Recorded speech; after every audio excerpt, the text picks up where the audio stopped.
पता हूँ कि ऐसी मान्यता है कि गंगा स्नान करने से इस जन्म और पूर्व जन्मों के पाप नष्ट हो जाते हैं। महाराज जी, इस जिज्ञासा का निदान। हाँ, इसमें कोई संशय नहीं। स्नान तो बहुत दूर की बात है। अगर 400 कोस दूर से गंगा गंगा गंगा ऐसा बोल दे तो निष्पाप होने लगता है। गंगा गंगा यो ब्रूयात योजना नाम सतैरपि।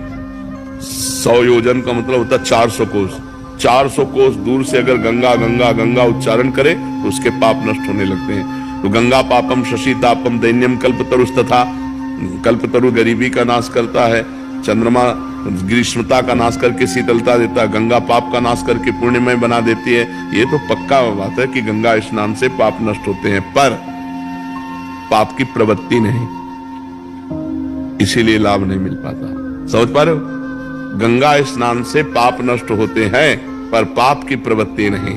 भगवान के भजन से पाप की प्रवृत्ति का नाश हो जाता है। तो इसलिए गंगा को भी पवित्र करने के सामर्थ्य भगवान के भजन का। तीर्थी कुर्वन्ति तीर्थानी, जो निरंतर भगवान के नाम जप में डूबे हुए, भगवान के ध्यान में डूबे हुए, वो गंगा में चरण रखते हैं तो गंगा निष्पाप हो जाती है। गंगा पाप हरण करने में परम समर्थ है, इसमें कोई संशय नहीं, पर पाप की प्रवृत्ति नहीं।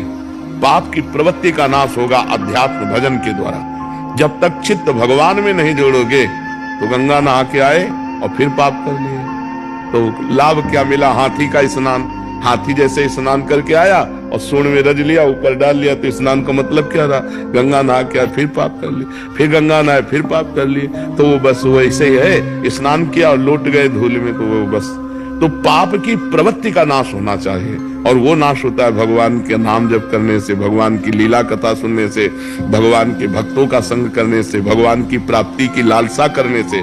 और जहां पाप की प्रवृत्ति नष्ट हुई तो आप जहां भी हो गंगा के समान पवित्र हो, गंगा के समान पवित्र करने वाले हो।